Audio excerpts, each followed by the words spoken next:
Y'all know what it is. It's Seed Talk, stuff to make your seeds walk. And we back. Shout out to Bobby and shout out to Precious. You know what I'm saying? They're out there in their respective states doing their thing. And I decided to, get my brother on here. I'm going to introduce him, my brother Marcus Mitchell.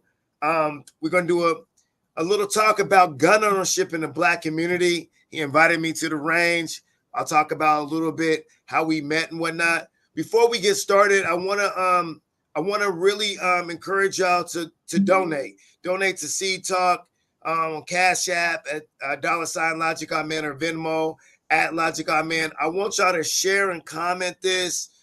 Follow us on YouTube and follow us on Facebook and things of that nature. I tell people all the time, this is one of the easiest ways, if the most easiest way to support a Black business is to just, tune into a podcast that's, owned and operated by a Black person. And you can just, tune in and press play and walk away.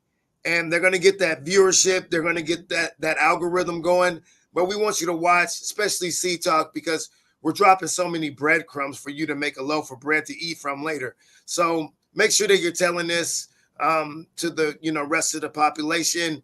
You're sharing it and you're commenting. That's very important, especially for this topic we got today.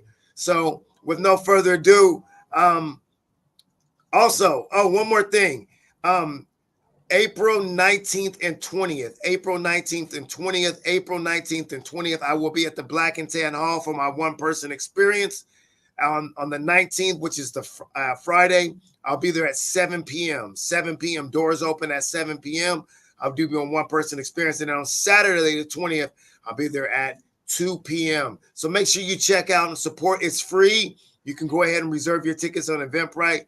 You'll see it as FAST. Logic Amen's one-person show. FAST. Logic Amen's one-person show. So I need all the support I'm getting. And that Friday night is almost sold out. At a capacity, but we got a lot of room for Saturday at 2 p.m. So make sure you check it out and support, Black entertainment. So go to Eventbrite. And with no further ado, my man, Marcus Mitchell, what's going on, bro? Good. How you doing? Good for having me. Cool little story about how I met Marcus is I was doing some of my community profiles that I like to do. And I was over at Art Noir in the Central District. I was kind of like just perusing the area, had my camera in my hand, and just really, really, really impressed by the space that Jasmine Scott and her mother have created there. And Marcus was working there, and we just started talking about community. I said, hey, man, you want to get interviewed? And so right on the spot, he did a great little drop for Art Noir and just, start telling me about the best way to, drink the best coffee possible, and talked about his past career over at Starbucks, and told me to get a coffee grinder and a press, which I got the grinder. I haven't gotten the press yet. So you really can't enjoy coffee unless you get a coffee grinder and the press, brother. Come on. And then he just like said, hey, you're a gun owner? Just out of the blue. Brother, always trying to educate. And I was like, I told him that I had a history with guns, because my parents are both gun owners, and they used to take me to the range, and told him a little, I don't know if I can't remember if I told him that I got shot at when I was younger. And so I kind of was, straight away from guns and don't really like them anymore. But he was like, man, you got to come out to the range. And he started just, filling my head with all this education. And he must knew I was a nerd and whatnot. But I was like, man, you got to be on the podcast, man. And I got to go to the range with you. And we got to document that also. And I'm just, really happy to have this brother on the show. So why don't you just go ahead and tell them who you are and where you're from, and why you think that, it was important to tell me about gun ownership that day. All right. Well, I'm Marcus Mitchell, raised in Seattle. My family's from here, and I believe gun ownership in the Black community is important. Legally gun ownership, not just having a gun just to have it, because there's a lot of us out there with guns and we don't know the law. A lot of times, a lot of people caught cases because they didn't know, they were ignorant of the law on how to carry. But what happens when you're ignorant of law, it doesn't matter. You're still going to take that charge. So it's on us to do our due diligence to know the laws and know how we could carry, when we could carry, where we could carry, and how to do it safe and be effective with the tool. I think it's a tool at the end of the day. Guns get bad raps. I always say it's not the gun. It's always a people problem, because I have guns that stay at home. They don't decide to go, hey, I'm going to go shoot 6 people today. It's not the weapon, it's the person. So it's always going to be a people problem, not a firearm problem. But it's very important, because in the community, 9 times out of 10, we don't want to call the cops. I don't even feel safe calling the cops. So you got to take care of business on your own, but you need to make sure you're doing it legally. So you do have that support, not support, I should say, of the justice system, but it will be in your favor if something does happen and you need to go through that process. What's your relationship? What's your responsible relationship with guns? What does a responsible relationship with guns look like outside of being a legal gun owner? What does it look like to be a responsible gun owner? One, knowing what type of firearm you have, how to use it, practice with it, carry it safely, keep it out of the hands of kids where it's, put up if you do have kids in the house. Know everything about it, because at the end of the day, it's still a tool. It's almost like driving, right? You got a car, you buy a car, you don't drive it, you hop in it, and you're trying to fit in spaces that you think you can get it, but you can't get it because you don't know the car. So it's the same thing. Get a weapon you're familiar with, get familiar with it, practice with it, and be responsible. Don't be Superman. I carry, but I don't have that mentality as, well, I'm Superman. I got the S on my chest. I'm going to save the day.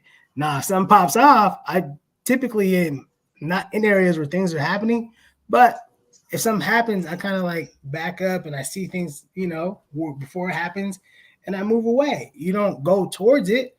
If something comes at you, then you can take care of the threat. But with that being said, just being responsible and not letting your ego get the best of you, because everybody got a gun. Anybody can. Yeah, that's one of the main reasons why I don't have a gun, because I feel like it will give me another opportunity or an option to solve conflict that I wouldn't necessarily feel comfortable doing. And that's that. And you're shaking your head. No. And I just really feel like I can go throughout life without having a gun. I can solve things without, using the negotiation, of having a firearm in my hand. You're shaking your head. What you think about what I just now said? Sometimes you can't reason with crazy. Sometimes, that's all you got, and you better use it. Because I had a situation, it was a couple years ago, coming from a movie. It was late, waiting on to get in the garage because it got locked. I didn't pay attention. I was trying to make it to this movie. Anyways, call security. So I'm waiting. I hear people cussing. I'm like, man, people are crazy. Came out of this dark little corner, and I'm looking like, man, they're not talking to me. Man, dude pulls out a machete. Then the lady pulls out like a 6-inch kitchen knife. They were talking to me, but they were like high. They were super high. And I'd never seen them, never met them. But I was like, oh, man, okay. Well, I start backing up. As I backed up, I had my little brother with me. I'm kind of like pushing him back. And they start picking up the pace. I was like, oh, man, this is about to get real. And super aggressive. I tried my best to de-escalate, not like laugh it off. It only made them aggravated. And so as we were backing up, I almost tripped because the concrete was uneven. They kind of started coming even faster. I was like, oh, hell no. Pulled out and drew down, and they kind of took a second to like realize what was happening. And they started coming, then they stopped. And right as they stopped, my finger was already in the trigger well, about to press a couple off. Didn't feel good. You feel like in that situation, if you hadn't had a gun, it would have been all bad. Well, I don't know. It's hard to say because one machete. I ain't messing with no knives. And you don't turn your back to somebody who's chasing you with a knife. That's just something you don't do. You need to keep eyes on them.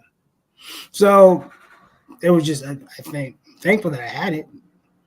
They complied, but the cop was like, "Why didn't you shoot him?" Well, they eventually stopped, right? And then have to deal with shooting 2 people. Yeah, man, that's But tough. it's always those one-off situations where you may need it. I've Is that the rarely only had time you feel like you? Is that the only time you feel like you had to address a situation of conflict with the gun? How many other times do you feel like you've had to use a gun to resolve a conflict with someone? Well, we were doing security during like 2020, 2021. And so there's a couple times where we had to, draw our weapons because this is at like, bar/lounge where they were drunk and cats were just being wild. That was it. But it wouldn't have been a good situation. Are you was acting as a civilian, or were you working security, or what? Private security. Oh, okay. And is that something you still do? You still do the private security thing? No, my twin brother does. We were doing that with a bunch of our friends during was it 2020, 2021. And good money, but man, it was just you just never knew. You never knew what you was gonna get. Why'd you stop doing it? Because it slowed down for one, and also some of the stuff, like the lounges, they're just too high risk. Yeah, young knuckleheads ready, amped up to shoot people and start friction for nothing. So, and I feel like I'm not gonna put myself in that. Money's good, but it's not that good. So why is it specifically important for Black folks? I mean, you touched on it a little bit, like don't call the cops and things of that nature, because the cops can't be trusted. And no, why is it that you feel like the law enforcement can't be trusted in a situation when it comes to firearms and things of that nature? No, seriously. I mean, I'm just like, man, we don't need a gun for them to feel threatened. When you have a call with a firearm, it's heightened, right? So when the cops came, they were already on 10. My gun, like when my situation, I already had the gun put away.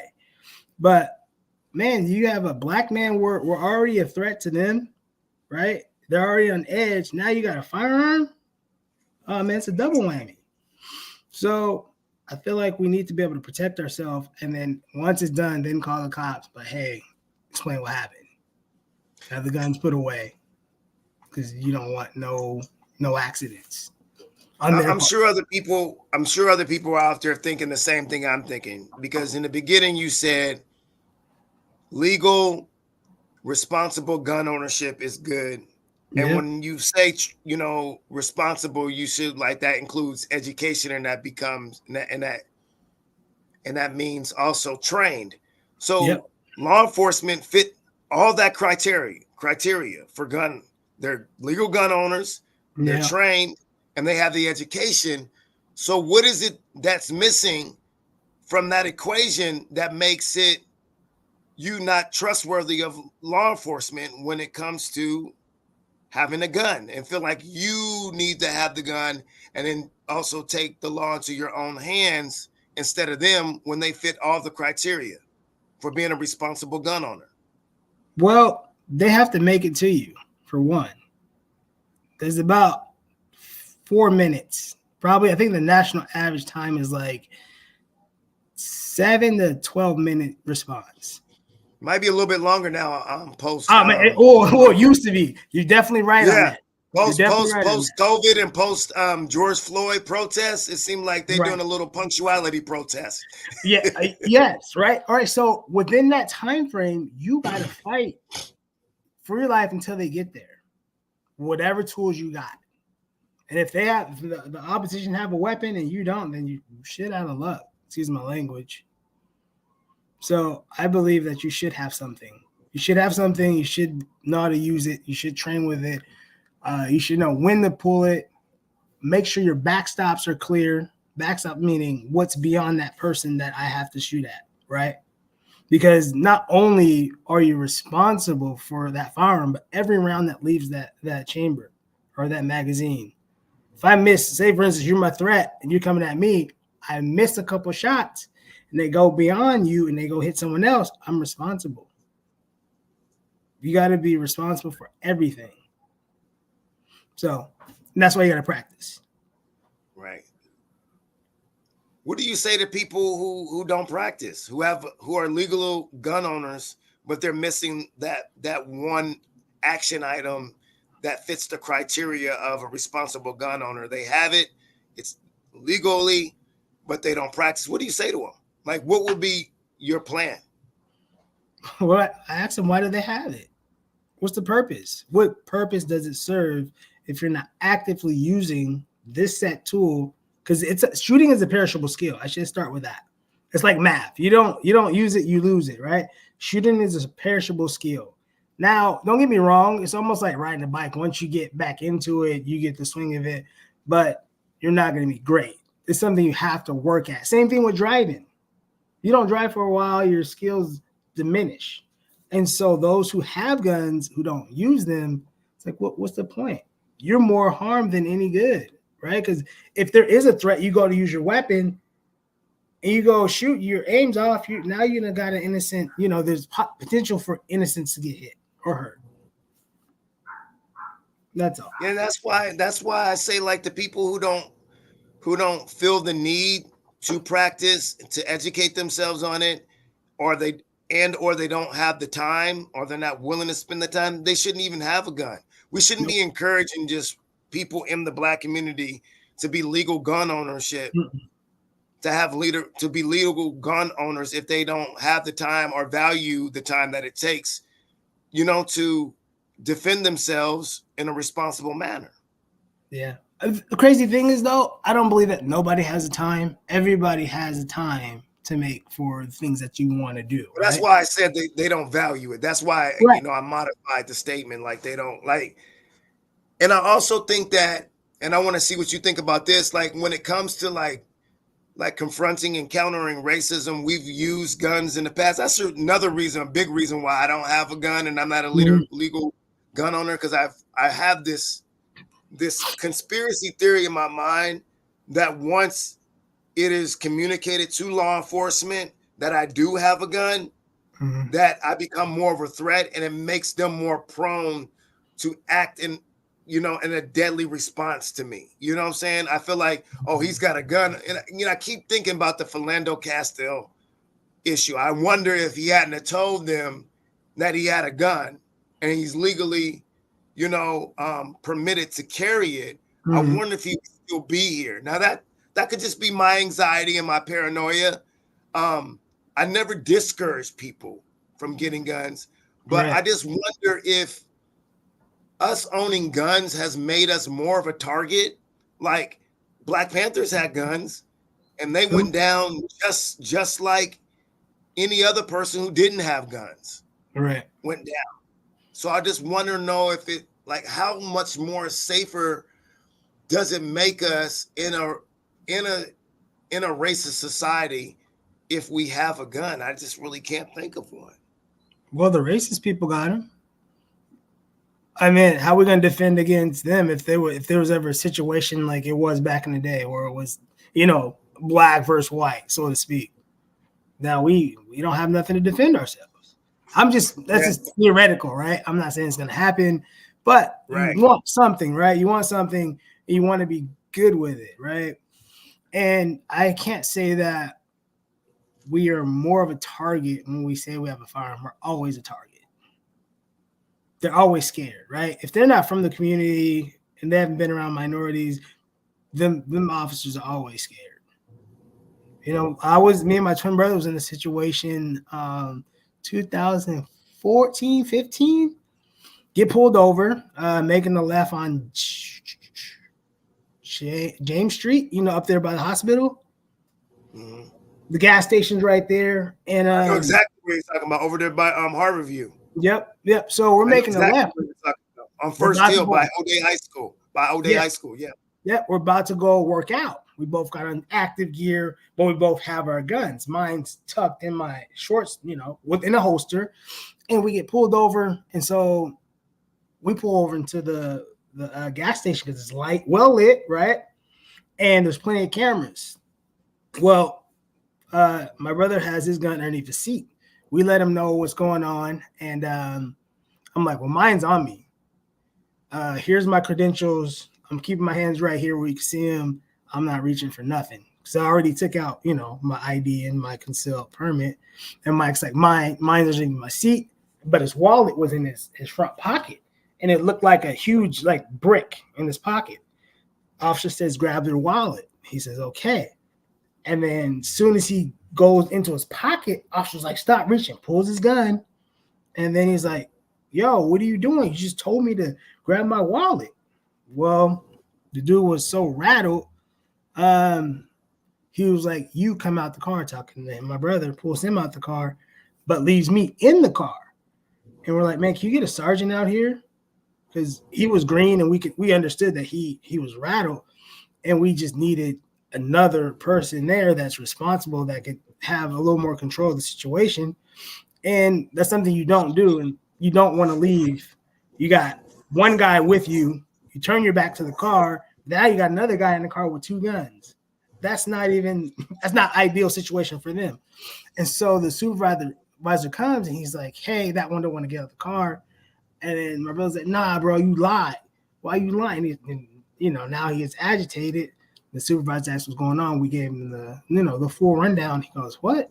Okay, hold on. Let me take care of this. Apologize to us, but it could have went bad, right? And it was, Mike said, man, I'm not touching nothing, man. If you want, pull me out the car. You can get it yourself. And so it could have been bad. Yeah, I mean, the more and more you talk about it, it's not really about fitting the criteria of being a legal gun owner, being educated, and getting the training. There's a component called racism that's involved in that. Like, you can have all those action steps, you know what I'm saying? Yep. Resolved and met. But if you are racist and you have irresponsible, you know what I'm saying, bias towards a certain group of people, then all that education, all that legal gun ownership and training can go out the pocket, you know what I'm saying, and out the window, and lead to unfortunate situations. Yeah. My question is to you, Marcus. You seem very knowledgeable, very intelligent about guns, and you just now said, hey, man, this guy just now turned his back on two people and two guns. He seemed very green. Very green. It seems like you have something to add to law enforcement, being, trained, and also private security.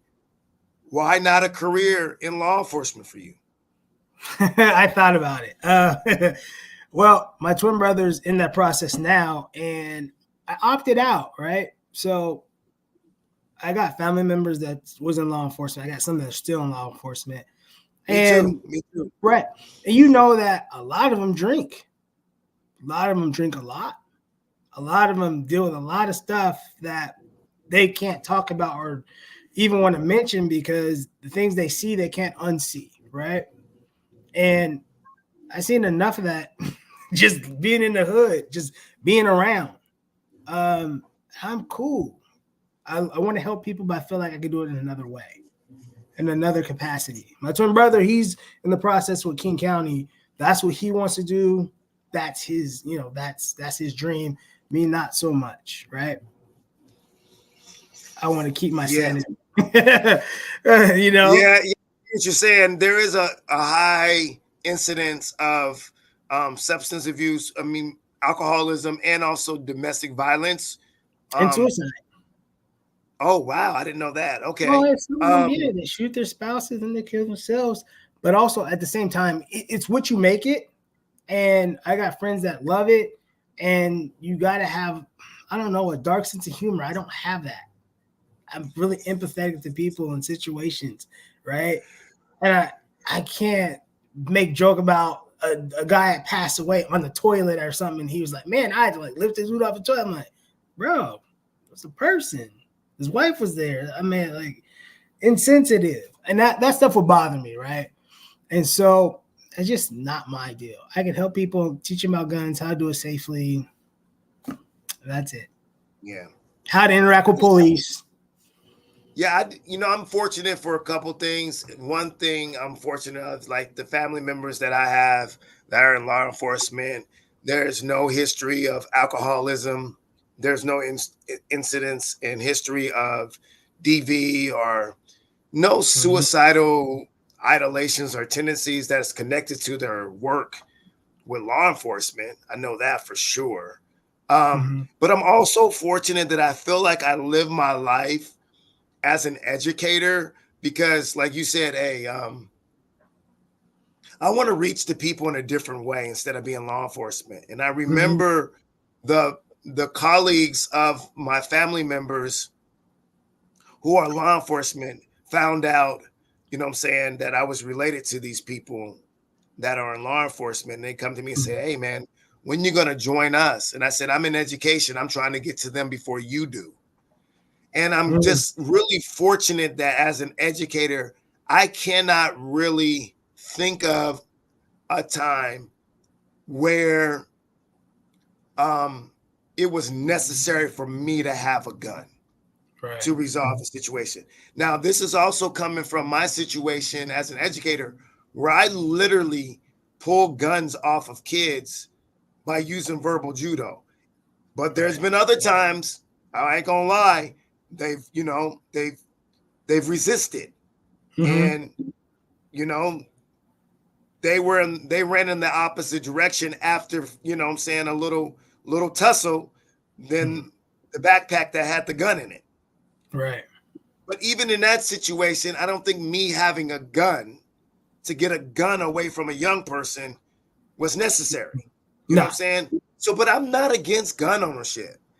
I just think it's not the right thing for me, but I want to definitely be educated on it and keep that option open. I like having the option to get a gun. I wouldn't want to be like a convicted felon and that, eliminate me from having that option anymore. Right. So that's the reason why, we got to have a part 2, man, where the next one is, of the podcast is that we go to the gun range and, you give me the run through and you educate me and whatnot. I don't know if you want people to contact you on your socials or if you want people to get more education on gun ownership. If you want to put that out there, or they can meet you at the range. Oh, absolutely. Yeah, go for it, man. Go for it. All right. Is there a way to type in my? I can type it up. Go ahead. Okay. You can hit me on Instagram. It's Mark MARK. Okay. Mitch MITCH 23. It's pretty simple. Hit me up if you have any questions. Mark Mitch 23 on Instagram. Yep. If you have any questions, I'm at Rain City Shooting Center on Mondays. Usually that Monday is like my day. I'm there all day. Come in there. I run the range side. And if you have any questions about firearms, safety, holsters, got you. The right way to do it. It's called Rain City Shooting Center. Yeah. Okay. It was the old champion. Okay. And I'm gonna check you out. If not this Monday, then the next Monday. But I want to check you out, this Monday and see what's going down with you. I'm excited. I also want to invite y'all to the Rain City Shooting Center on Mondays. Check out my man Mark. And then I also want to again invite you to Columbia City and the Black and Tan Hall, April 19th and 20th. April 19th and 20th, 7 p.m. on the 19th and 2 p.m. on the Saturday for my one-person experience. Come check us out. It's free admission. Go ahead and log on to Eventbrite and get your free tickets. Make sure that you are sharing this information and you're commenting so get those algorithms going and support us. And please donate. I got the subscription to StreamYard and it's not free. So, I could always use some donations at Cash App and on Venmo. But I'll see you pretty soon, man. And we out. C Talk. I'll see y'all later.